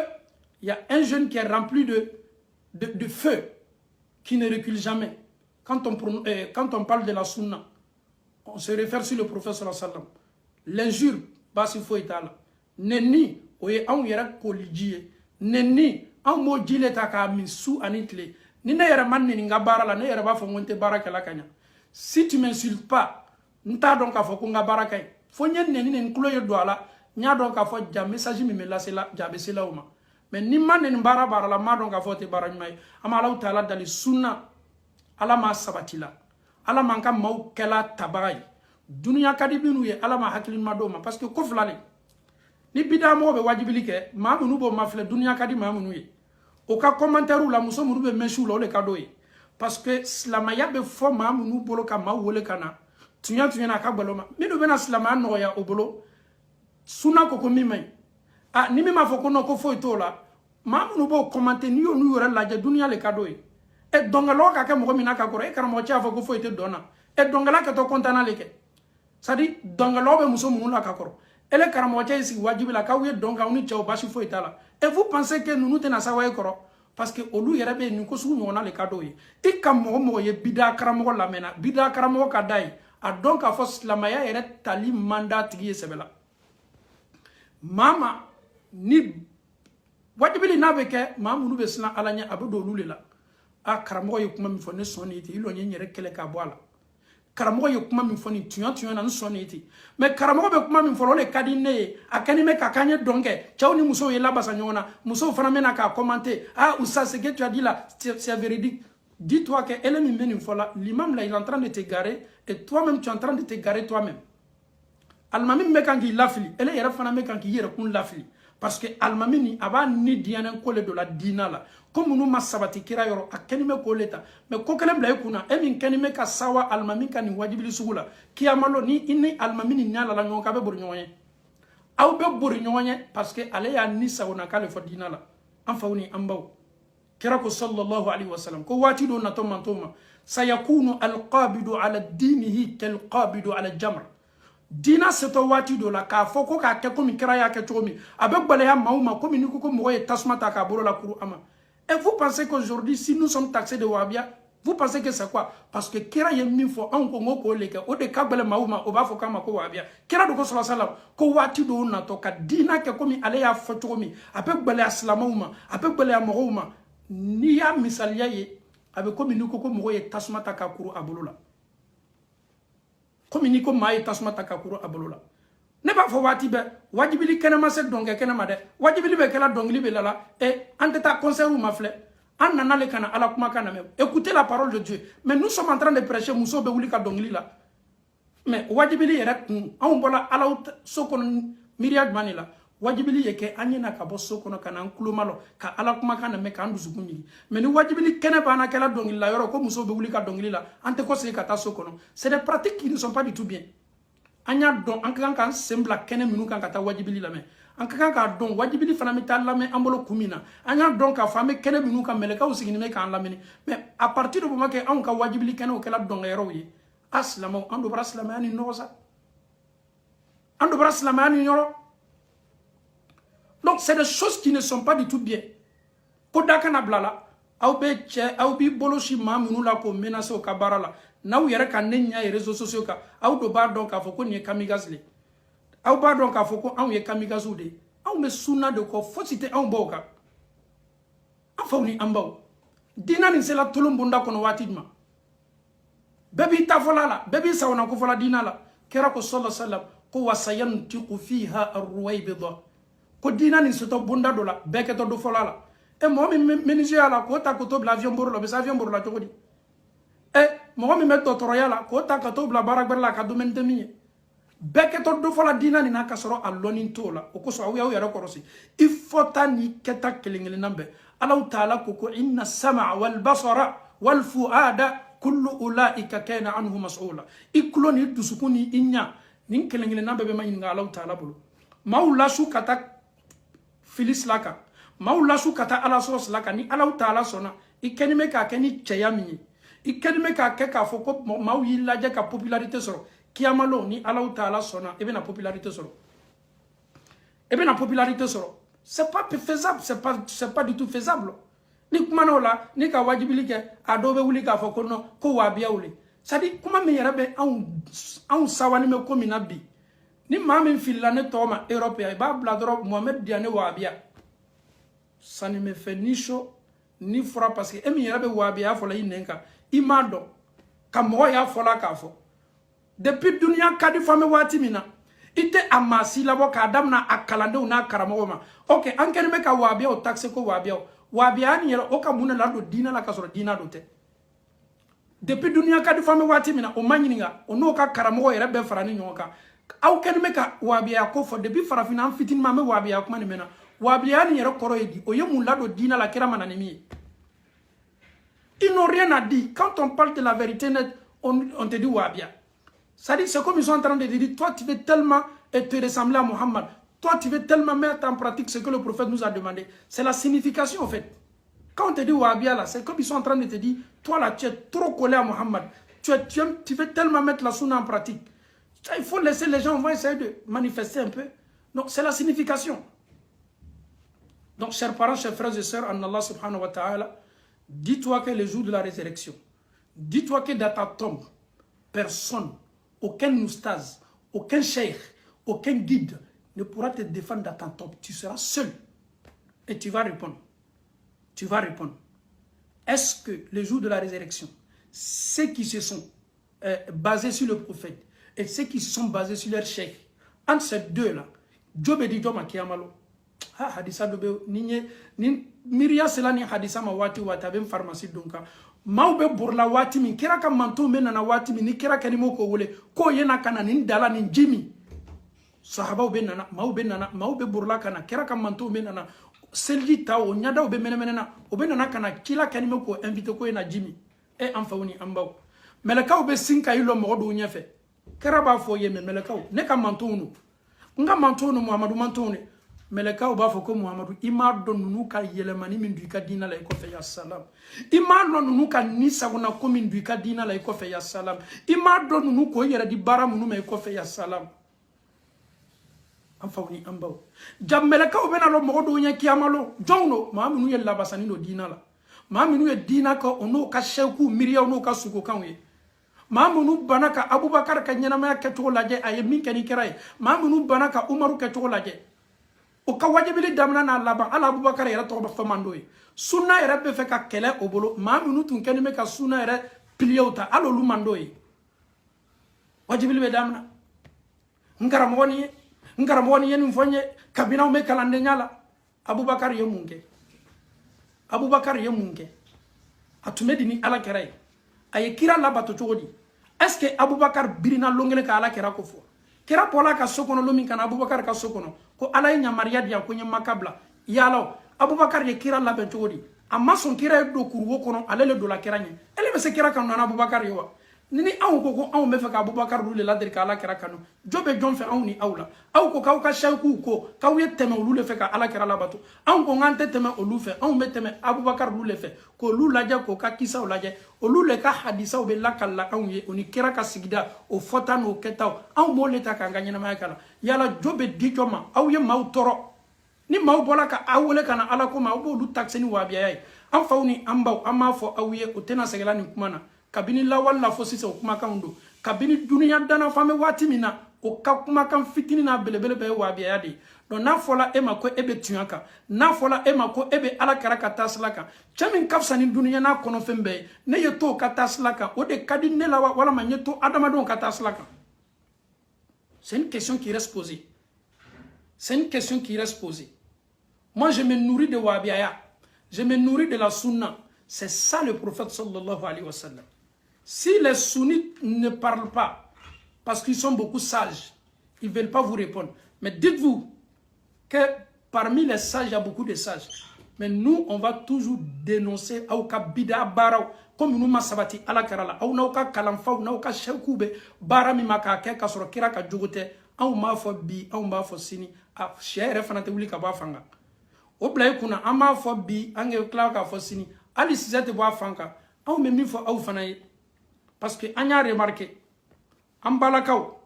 Ani Amfalakao, Dusukun Flatri Kabo Alau Tala Inibay, Aoube Suna Wajibilou Lame, Aoubeta Kata et Bida Wajibilou Lame, Aou le Babela. Nous sommes ici, on écoute la Sunna du prophète. Nous sommes là-bas aussi, on écoute les voix aussi qui ne sont pas la voix du prophète. Aou le Babela. Aou ya donc à fond. Comme Mami me bara ou keka bara ou laba sa bara minute kele. Elle est qui peut to Sunna ko. E beti yere ye feng baraj man lamena minteni samana kana sunna la fo ki ka sunna bibolo sadi e ko kibe sunna de ko ala kara ka tasla e bo lamena e yere fana meti yere partage berla commentaire berla est-ce que ete do munafiku ya bunda kono muzabzabina a medo sunna la ala kara jogo yere la meta kata do berla me islamo inte bara me bara bi kan sunna bibolo ki fari faga ka sunna la ki ka sunna yere kasa chinuna. Parce que ni sunna kota ni nous kumano be sunna le lagosi o to fosi lagosi ka sunna lagosi e mami mena sunna lagosi e be se jata la chodi ko la men ka kla ko partager e yera fana ki ma ki sunna moy c'est de l'hypocrisie quand on dit ni yame ko adamade ni adamade mi ya yere di odo. Moi tout le monde me connaît, on collabore, je collabore avec tous les musulmans, mais aucun groupe en Europe ici ne peut m'influencer quand on a de bondala.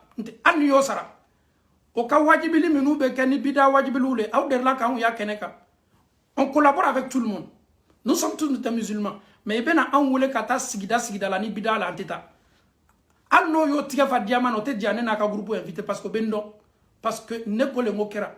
Karamo munu tay musala ka wi. Non, ça je ne rentre pas dans ce bondal. Ni ko kibe kera ko eto kera ko. Mais kato musala ka la dina la. Ma munu ti balo la foi. O tesi demene ka kaburu nyina mala. Malaw taala dal ka famille ko no yambela ka foni ala mo kala donc en fawni ambaw nunu depuis kera ka wati la kera ye nunu ko fo ko sayati zamanun ala ummati yusaddaqu fiha al-kadhib galon tigelaw olule keto la duru ye mo bolo tu le keto wiya folawi lanati yabe mamunu ka olu keto jatela jamfatowi kera ye nim fode donc alhamdulillah rabbil alamin ame min ni awfe anye to anga sunna bunda kono ko na to fola i al na bola ifani bayoro ni ala kera mason ama ni ala kera ka kewalite e jija eto ala kera takode e ka kanda e ka kunandia e ka sabati abode la de e be tubabula yere le bi ka barakela e ka na folo fana me bi kun kado ala komina ma fosi kini balika saraka bonni ka bara mama e ka na folo boti kun kado dunya kokola e yere ka shwale e ka na folo yi misiri le bet lola yawa ma bon kun ka deme misiri lebe lo la Jakarta wa ma bon kun ka ma deme parce que nkele ne laton ka kaburu kono ma shikini fari fa ka bara la soit toujours correct yi ka bara ke ni ala chamala la ni mauka influence e black yi yere la slan ka kodo ke a donc a foko e yere kala i yere ma toroya bay i ka dina ke i ka soni ke i ka saraka boke i ka dili beke ni ala chamala la adamaden julumun tobe comment on appelle ça adamaden julumun to obese e balila chogodi e ka bara ma kelila e be arjine nyeski la baramina non jamais de la vie donc amalaw taala dali kanin famiyali ko noya ambela ka foni alaw taala bulu alamu kala kira ye kangar dani ay kangar dani islamaya sela niveau mina bi ka islamaya ke komi ale yere takke chugo ko abe gbeleya mawma komi ni ko mo koy tasmata ka lakuru abulula donc anye dien ka tasmani mina ambulula anye dien ka ambulula kuru tasmani ma o kadine ni awye o kadine ni awla ko awye tugu mawka influence ko. Restons derrière le prophète sallallahu alayhi wa sallam. Restons derrière la sunna. C'est la meilleure des voies. C'est cette voie que le prophète nous a léguée. C'est cette voie qui peut nous donner le paradis. En dehors de cette voie-là, tous les autres voies-là, à bébé ta perdition est là. À la kara yere de fo. Ko bi worom la ni fla bébé do jahannama kono. Kelen bele do to arjina kono. Ale ni sahaba ube minka. Ame awla limina. Ni awye aw janfa. Kiyamalo fana. Alaw taala be awmna. Ame minini anfe. Anyam dusukun senya alaw taala. Kanyambo ya dabla. Bi anka temut mimi ka ode na mimayai ka maw kunga shinyona ka adama do mbo nyombolo ka adama do kodo nyona ka adama do yera la soutieni slauka bile tunye bi kisa tumode kan muso su lanime abana ko jige kaka de muso ko mbamso ka bara kunto foye foni bara ama law taala dali ka an dusukun seniya ka an nenkun seniya ka an kewalu seniya kanke ma la duruye an fotani an ketawla dogo ani kenema ama alaw taala dali ka ala nyansaranya sama kana ambe ma alaw taala bulu ala mukela ama alaw taala dali ka wajibili lame amboloni ala nyansaranya yi wajibili minabe anka sunna sabati wajibili minabe sunna di ama mama kwate sunna moye okoro kite ala karaka dina tabaay fi yere sunna kono le kira de yadi aye voix kelempe de di ama de sunna alaykum bi sunnati mais aw maninga sunay ni olu ye sunna ni yelema ka ke wabiya ye o dawla donc aw yera fana ma yere wabiya kele nina aw ye wabiya ye akadi anye bi akada anye sini an fana kan nundi wabiya nous sommes tellement fiers de ça aw mininji le boy an koliji ala man bena sababa allahumma arina alhaqqa haqqan warzuqna ittiba اللهم أرنا الباطل باطلا وارزقنا اجتنابه اللهم كن لنا ولا تكن علينا اللهم انصر من نصر الدين واخذل من خذل الدين اللهم أنت الله أحد صمد فرد لم يلد ولم يولد ولم يكن له كفوا أحد اللهم آت نفوسنا تقواها وهداها وزكها أنت خير من زكاها أنت وليها ومولاها اللهم أرنا الحق حقا وارزقنا اتباعه على أومي دليت تنيرا أو نتنيا يفنك أنجرجك تونينا تنياكو اللهم أرنا الباطل باطلا على أمي دليت قالون ويا يويرا أو نا ويا كأن تجنا كبون وياما اللهم أرنا الباطل باطلا على يبويا يا يراك أنا كان سكون دايلك ويا لاجي سنة والله سترسم أني دلويا بل بل فلافو أبو بكر مدير لونجلنسي كي بيرينكا أكلام فافو مي على كراي صلى الله عليه وسلم ni ma munu ko ko lube birin ko kalan fafo olu ko miriata o yera ka gafo no ka kitabu de kono no te kira ye jogo minto an boloni an ye abubakar yala ani umaru yala o de tunyai donc ame alaw taala dalika an jidi tunyana ka tunyan no ya anye to tunyan ko wati be ko no ya ambe alaw taala bul alamo kala